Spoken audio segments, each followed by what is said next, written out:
에베소서 4장 30절 한 절을 보겠습니다. 우리 다 함께 소리를 모아서 봉독합니다. 하나님의 성령을 근심하게 하지 말라. 그 안에서 너희가 구원의 날까지 인치심을 받았느니라.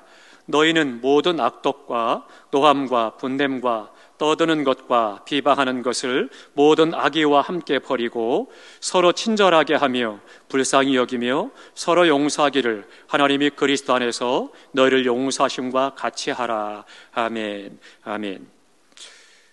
지난 금요일에 말씀을 드렸죠. 이제 두 번째로 말씀을 드렸고 오늘은 세 번째입니다. 그 성령을 근심하게 하지 말라라고 하는 부분인데요. 그래서 지난주에 말씀드린 대로 성령께서 근심하신 때가 언제냐라고 하는 거죠. 그 두 가지로 말씀을 드렸죠. 하나는 사람과의 관계 속에서 성령님을 근심케 해서는 안 된다. 또 하나는 하나님과의 관계 속에서 성령을 근심케 해서는 안 된다라고 말씀을 드렸습니다.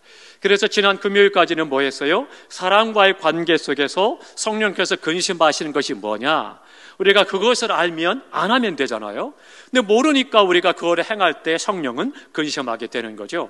그러니까 성령께서 근심하시는 것이 뭔지, 사람과의 관계 속에서 내가 어떻게 행할 때 근심하느냐, 그것을 아시면 우리가 그것을 행하지 않으면 되니까 중요한 거죠. 그래서 그것에 대해서 4장 25절부터 쭉 말씀을 드렸습니다. 거짓을 버려야 되고 분을 품지 마라. 그래서 도둑인 귀신에게 마귀에게 틈을 주지 말 것을 말씀했고, 도둑질하지 말라라고 하는 것과 우리 말이 덕이 되는 말을 해야 된다라고 하는 것과 또 악독과 노함과 분냄과 떠드는 것과 악한 것들을 도모하는 것들을 해서는 안 된다.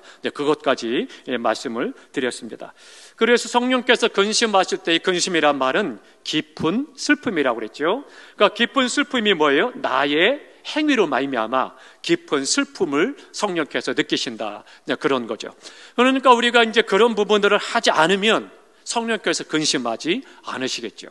그런 이제 마지막으로 뭐예요? 마지막 뭐지? 용서해야 된다 말씀합니다. 32절에 말하기를 서로 친절하게 하며 불쌍히 여기며 서로 용서하기를 하나님의 그리스도 안에서 너희를 용서하심과 같이 용서하라. 그렇게 말씀을 하고 있습니다.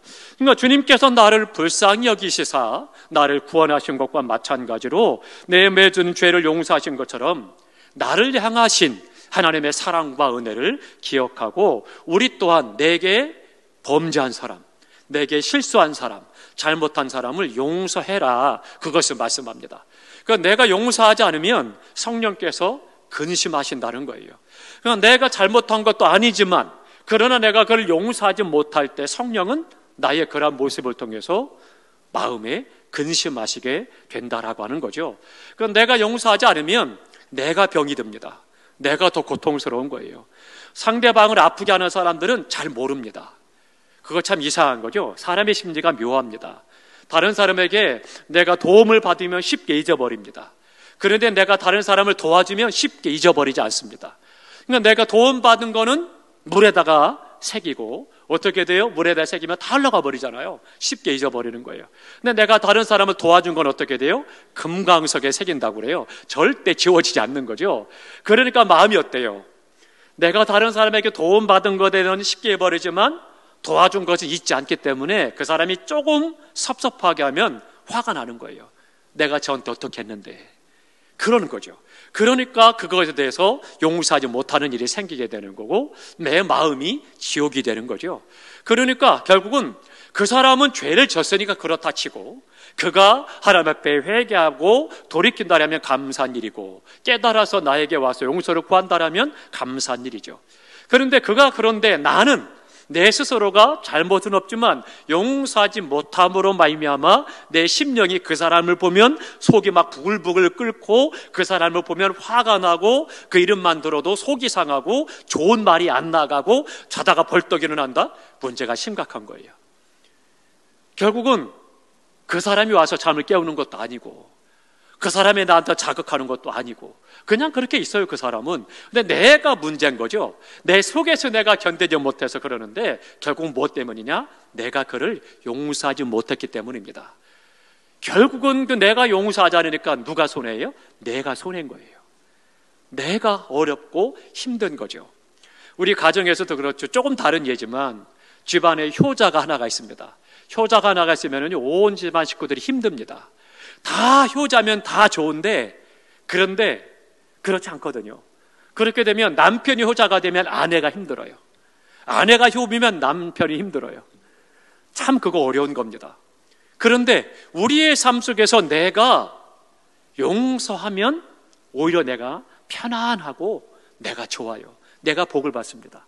그런데 내가 용서하지 못하면 그걸로 인해서 내가 고통스럽고 내가 힘들고 내 속이 지옥이 되는 거죠.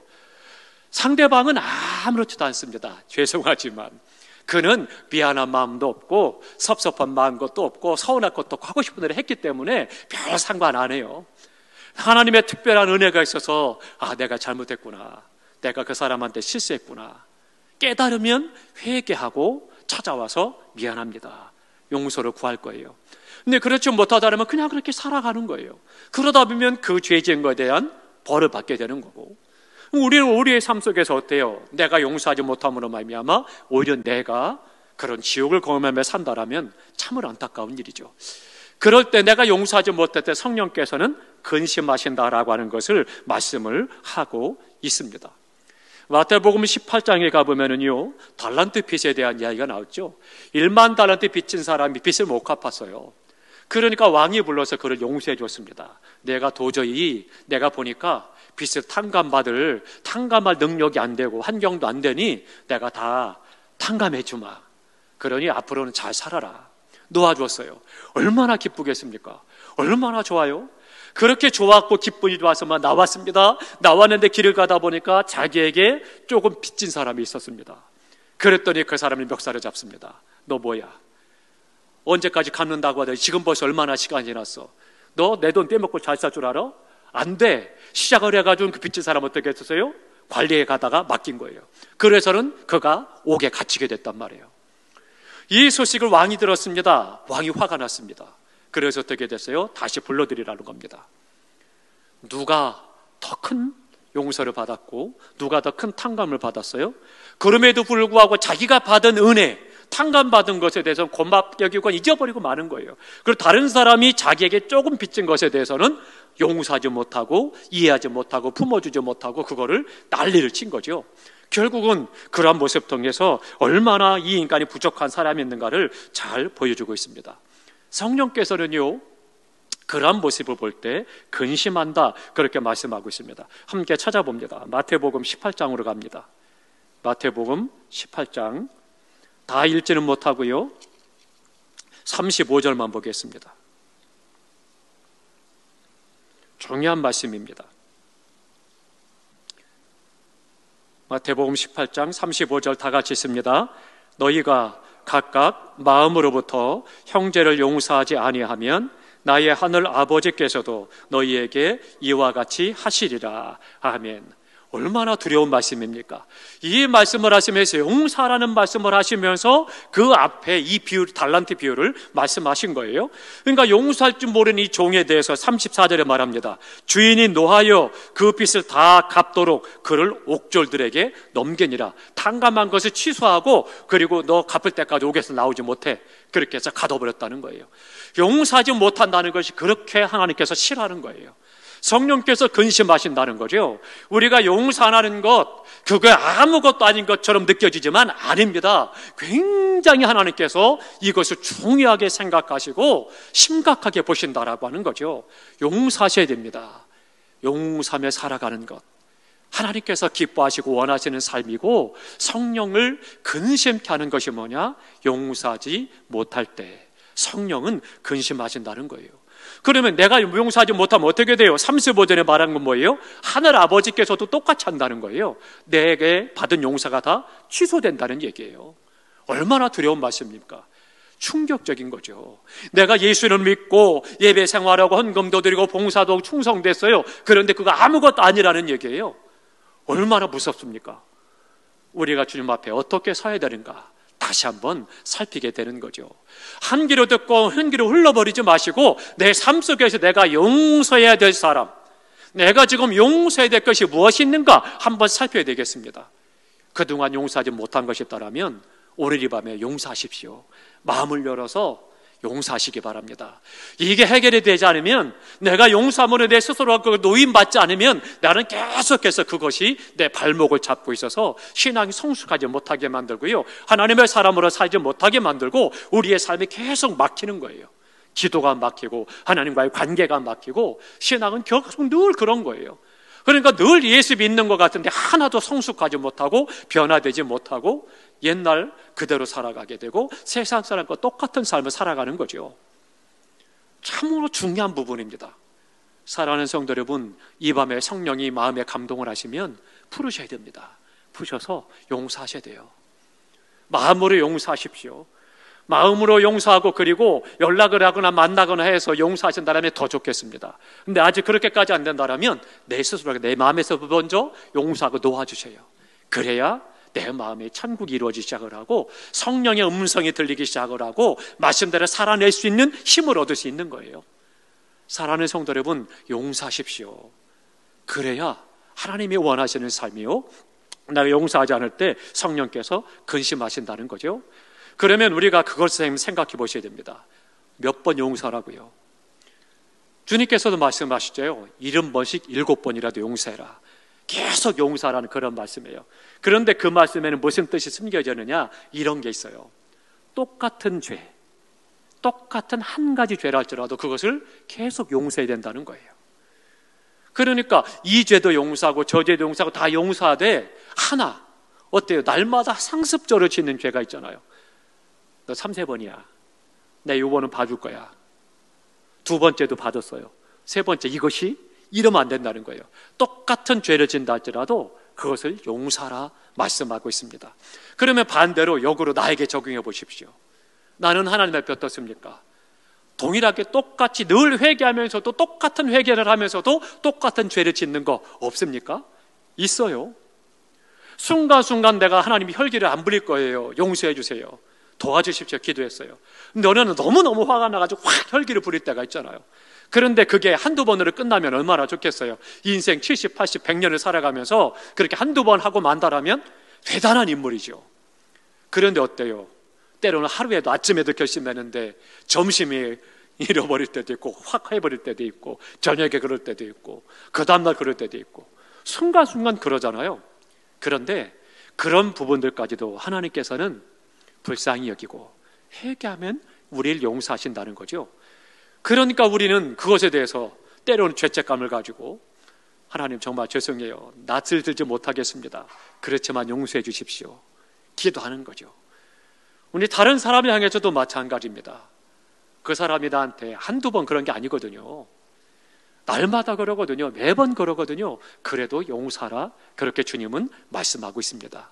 그때 하나님께서 그것이 원하는 하나님의 사람의 삶의 모습이고 성령을 근심하게 하지 아니한다. 그렇게 말씀을 하고 있는 겁니다. 사랑하는 성도 여러분, 용서하며 심령의 천국이 이루어지고 늘 주님만의 기쁨과 감격 있는 삶이 되시기를 주님의 이름으로 축원합니다. 그러면 이제 두 번째입니다. 두 번째는 뭐냐? 이제 첫 번째는 뭐예요? 사람과의 관계 속에서 이런 삶을 살아가면 성령이 근심하신다고 그랬어요. 용서하지 못하고 도적질하고 거짓말하고 악의를 행하고 이런 것들이 있을 때 하나님께서 성령께서는 근심하신다고 그랬어요. 이제 내가 알았으니까 그렇게 살지 않도록 힘써야 되겠습니다. 내 힘으로는 안 돼요. 그러니까 성령을 의지하고 성령 충만한 가운데 늘 말씀을 묵상하고 생각하고 그 말씀 안에서 행해야 된다라고 하는 거죠. 이제 또 하나 두 번째는 사람과의 관계만이 아니라 이제는 하나님과의 관계라는 거예요. 하나님과의 관계 속에서도 성령을 근심케 해서는 안 된다. 이제 그 부분을 이제 계속해서 말씀을 한 2주 동안 드릴 텐데요. 오늘은 하나만 더 말씀을 드리겠습니다. 성령이 근심하는 하나님의 관계는 뭐냐면 성령을 거스릴 때, 성령을 거스리면, 즉 거역하면, 그러면 성령님은 근심하신다는 거예요. 이게 중요하다라고 하는 거죠. 함께 찾아봅니다. 사도행전 7장입니다. 중요한 사건을 잘 기록하고 있습니다. 사도행전 7장 51절을 보겠습니다. 사도행전 7장 51절 한 절입니다. 다 함께 읽겠습니다. 목이 곧고 마음이 귀에 할례를 받지 못한 사람들아, 너희도 성령 너희 조상과 같이 항상 성령을 거스르는도다. 아멘. 지금 뭘 얘기하느냐면 스데반 집사님이 설교를 하고 있습니다. 설교의 내용의 요지는 뭐냐면 너희가 십자가 못 박아 죽인 예수 그리스도, 그분이 이미 성경에 말씀했고 예언을 했고 다 너희가 듣고 알았다. 그럼에도 불구하고 너희가 말씀을 거역하고 예수님을 이방 사람에 넘겨서 십자가에 못 박아 죽였다. 너희 조상들이 1500년 동안 계속 들었고 또 알았던 그 말씀을 너희도 듣고 알았음에도 불구하고 너희도 그렇게 행했다. 너희도 1500년 동안 너희 조상들이 했던 것처럼 너희도 성령을 거스리는도다. 그렇게 지금 지적하고 있는 거예요. 그러니까 스데반 집사님이 설교를 하는데 설교 요약의 요지가 그거예요. 1500년 시간 동안 계속해서 너희 조상들이 했던 것처럼 너희가 똑같이 그렇게 했다. 예수님을 십자가에 못 박아 죽였다. 몰라서 그랬느냐? 아니다. 이미 수많은 예언의 말씀이 있었고 선지자 통해서 말씀하셨고 듣고 알았다. 그럼에도 불구하고 너희도 그렇게 성령을 거슬러서 예수님을 십자가에 못 박아 죽이는 죄를 범했다. 이 부분을 지금 이야기를 하고 있다라고 하는 거죠. 너무나도 중요한 그런 말씀입니다. 예수님을 십자가에 못 박아 죽이는 거스르는 역사, 성령의 거스르는 역사를 했다는 거죠. 우리가 기억해야 됩니다. 주님의 일을 행할 때 특별히 교회에서 리더로서 사명을 감당하는 분들은 잘 기억하셔야 됩니다. 우리가 하나님의 일을 행하지만 거기에도 성령을 거스르는 역사들이 있다는 것을 기억해야 됩니다. 그렇기 때문에 항상 이것을 경계해야 됩니다. 우리가 때때로는 하나님의 이름을 가지고 주님의 이름을 가지고 행하려고 할 때가 있어요. 그런데 그것이 오히려 성령을 거스르는 일이 될 수 있다라고 하는 것에 대해서 기억해야 됩니다. 그러니까 늘 성령 충만하지면 분간이 안 되는 거예요. 성령이 충만해야 성령과 말씀 아래서 내 안에 깨닫게 하시는 거예요. 하나님께서 원하시는 것이, 하나님의 뜻이 무엇인가를 보게 되는 거죠. 그렇지 않을 때 우리는 실수하게 되는 거고 하나님의 뜻, 성령을 거스르는 일을 행하게 된다라고 하는 거죠. 그렇기 때문에 우리가 늘 말씀 앞에 서서 성령 충만한데 깨어 있어야 된다라고 하는 거죠. 기록된 하나님의 말씀을 거스르면 성령님은 근심하신다는 거예요. 우리가 아까 찬양을 봤던 것처럼 주님 말씀하시면 내가 나아갑니다. 주님께서 멈추라시면 멈추겠습니까? 이스라엘 백성들이 광야길을 걸어가면서 어떻게 했어요? 구름기둥과 불기둥이 움직일 때 움직인 거예요. 구름기둥이 멈추면, 구름기둥이 멈추면 그것이 멈춰 있는 거예요. 내가 아무리 마음이 급해서 빨리 흙과 꿀이는 가나안 땅에 가고 싶고 이 광야의 힘든 삶을 벗어나고 싶어도 구름기둥이 움직이지 않으면 그냥 머물러 있는 거예요. 하나님께서 말씀하지 않으면 그대로 있는 거예요. 하나님께서 말씀하시면 피곤하고 힘들고 가라고 하는데 멈추고 싶어도 가야 되는 거예요. 그게 하나님께서 원하시는 삶이고 성령께서 근심하지 않는 삶입니다. 그러니까 오늘 우리의 삶 속에서 하나님과의 관계 속에서 성령께서 근심하실 때가 뭐냐? 성령을 거스릴 때, 그때 성령께서는 근심하게 된다는 것을 말씀하고 있습니다. 인간적인 판단, 인간적인 이해를 가지고 성령을 거스릴 때가 너무나 많습니다. 우리 한국교회가요, 우리 교회도 예외 아닙니다. 조심해야 됩니다. 다 주님의 일이라 해서 무조건 다 좋은 것이 아닙니다. 무조건 다 하나님이 허락하시느냐? 아닙니다. 세속적인 잣대, 세속적인 가치, 세속적인 판단을 가지고 와서 교회에서 자꾸 말하지 마십시오. 이거 굉장히 위험한 겁니다. 교회는 사실은 민주주의가 아니에요. 다수결로 하는 데가 아닙니다. 하나님의 말씀하시면 모두가 다 반대도 해야 되는 거고, 하나님의 말씀하시면 모두가 다 해야 된다고 해도 하지 말아야 되는 거예요. 신본주의가 교회입니다. 오직 하나님의 말씀을 따라 진리 안에서 하나님의 뜻을 깨달아 그대로 행하는 것이 교회예요. 그런데 어때? 언제부턴가 교회에서 쉽게 하려고, 좋게 하려고, 그게 은혜라고 착각하고, 그래서는 어떻게 돼요? 다수결로 하려고 하는 경향이 생기는 거죠. 물론 다수결이 틀린 건 아닙니다. 그러나 그것이 꼭 하나님의 뜻은 아닐 수 있다라고 하는 거예요. 우리가 한번 살펴야 되는 거죠. 사람을 기쁘시게 하는 것 하나님께서 원하시는 것이 아닙니다. 내가 받을 영광을 왜 내가 받았느냐? 하나님께서 절대 기뻐하지 않으셨습니다. 내가 받을 영광을 누구에게도 주지 않겠다라고 말씀하셨습니다. 그러니까 우리가 예배도 하나님께만 영광을 돌리는 예배가 되어야 되는 거예요. 사람을 높이는 예배 드려서는 안 되는 거예요. 그 예배는 잘못된 겁니다. 그러니까 우리의 삶 속에서 순간순간 사람을 높이는 예배를 저한테 자꾸 요구하는 분들이 있는데요, 시험 들지 마십시오. 그거 아니기 때문에 안 하는 겁니다. 근데 왜 우리 목사님은 그렇게 안 할까? 오해들 하고 힘들어 하시는데요, 힘들어 하셔도 어쩔 수 없습니다. 하나님의 뜻이 아니거든요. 하나님께서 말씀하신 예배가 아니거든요. 그래서 제가 오해를 받고 때로는 미움을 받아도 안 하는 거예요. 해주면 좋아하고 안 해주면 싫어하고 아닙니다. 하나님만을 높이는 예배, 하나님만을 찬양하는 예배, 하나님 임재를 경험하는 예배가 되어야 되기 때문에 사람을 높이는 일을 하지 않으려고 하는 거고 안 하는 거예요. 그게 정상인 거고 그것이 성경적인 교회요 올바른 신앙생활이기 때문입니다. 오늘 우리의 삶 속에서 다시 한번 살펴야 됩니다. 하나님의 일이라고 해서 무조건 다 하나님이 허락하시느냐? 아닙니다. 바울은 어떻습니까? 복음을 전하러 가길 원해요. 아시아 지역에 가서 복음을 전하길 원합니다. 계속해서 비두니아로 가려고 하죠. 하나님께서 막으시는 거예요.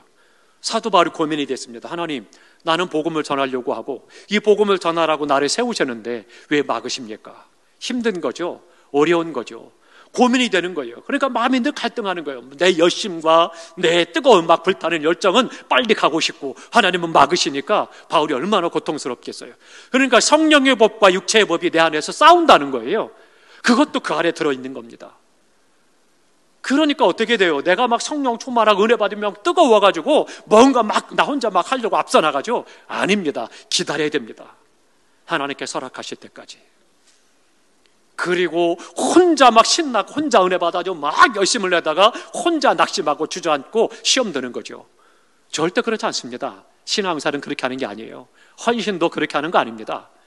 하나님의 뜻을 쫓아 믿음 안에서 말씀을 따라 올바르게 우리가 신앙생활과 헌신을 해야 되는 거죠. 때가 되니까 하나님께서 어떻게 하셨어요? 바울을 마게도냐, 로마로 보내시잖아요. 유럽으로 보내셔서 그래서 전 세계 복음을 전하는 일들이 펼쳐지도록 때가 되기까지 기다리시고 그때 하나님은 그를 보내시는 거죠. 오늘 우리의 삶도 마찬가지예요. 성령이 내 안에 감동하시고 또 내가 은혜 받고 내 삶 속에서 복을 받고 잘 되면 마음이 뜨겁죠. 내가 가만히 있어서는 안 되지. 하나님 앞에 내가 열심을 내서 헌신해야지. 혼자 열심을 가지고 막 하다 보면 어떻게 돼요? 혼자 시험 드는 거예요. 왜요? 주변이 안 따라주거든요. 당연한 거예요. 그러다 보니까 혼자 나는 열심히 하는데 저 사람들이 열심히 안 한다고 혼자 시험 들어서 정죄하고 판단하고 저 사람들이 뭐 어떻고 아닙니다. 그 사람들이 문제가 아니라 내가 문제인 거예요. 하나님 앞에 그런 부분들에 대해서 올바른 말씀 앞에 서서 성령을 거스르는 일을 행하지 않아야 된다는 거죠. 나의 열심, 나의 계획, 나의 생각, 나의 좋은 것들을 경계해야 합니다. 오직 하나님의 뜻이 어디 있는가를 구하고 하나님의 말씀 안에 설 때 우리가 그 안에서 진리 가운데 행할 수가 있는 것이고요, 올바른 헌신과 사명을 감당할 수가 있는 것입니다. 하나님은 그를 통해 사람의 뜻을 이루셔요. 그렇지 않을 때는요, 우리가 수없이 경험하잖아요. 막 열심히 뭔가 했습니다. 대단하게 했습니다. 그런데 어떻게 돼요? 좋았는데 그냥 좋았다, 좋은 추억이죠. 그 열매가 있습니까? 그렇지 않죠. 우리의 삶 속에서 나의 격려가 됐을지 모르고 좋았을지 모르지만 하나님의 뜻이 이루어지는 것 많지 않습니다. 우리가 잘 생각하고 살펴야 되겠습니다. 사랑하는 성도 여러분, 내가 성령님을 근심케 하는, 성령을 거스르는 일을 행하진 않았는지 우리가 한번 돌이켜볼 필요가 있겠습니다. 어제 성령이 충만할 때 늘 말씀을 사모하고 읽고 듣고 배울 때 그 안에서 내가 깨닫는 은혜를 얻게 되고 민감하게 깨어서 성령에 반응하는 거예요. 그러니까 성령께서 말씀하실 때 그대로 받아듣게 되고 깨닫게 돼서 그것을 이름으로 하나님의 영광을 돌릴 수가 있는 거고, 오늘 우리의 사역 속에서 하나님의 뜻을 이루고 사명을 온전히 감당할 수가 있는 것입니다. 몇 명 모이느냐? 중요하겠죠. 그러나 더 중요한 것은 건강한 신앙사라고 하나님의 뜻을 이루는 사명자로 승리하는 거예요. 이게 더 귀한 겁니다. 우리가 주님 앞에 다시 한번 서서 우리의 신앙을 돌이켜보면서 내가 껍데기 말 있고 입만 무성한 무화과는 아니었는지 우리의 신앙을 다시 한번 살피고 우리 교회를 살펴가면서 하나님 앞에 말씀대로 살아가는 하나님의 사람, 건강한 신앙, 올바른 신앙의 삶을 살아감으로 우리의 삶을 통해서 하나님의 영광이 드러나고 또 세상에게 주님을 보여주고 우리의 삶 속에 하나님의 역사하심을 증거하고 보여주는 삶이 되시기를 주님의 이름으로 축원합니다. 기도하겠습니다. 하나님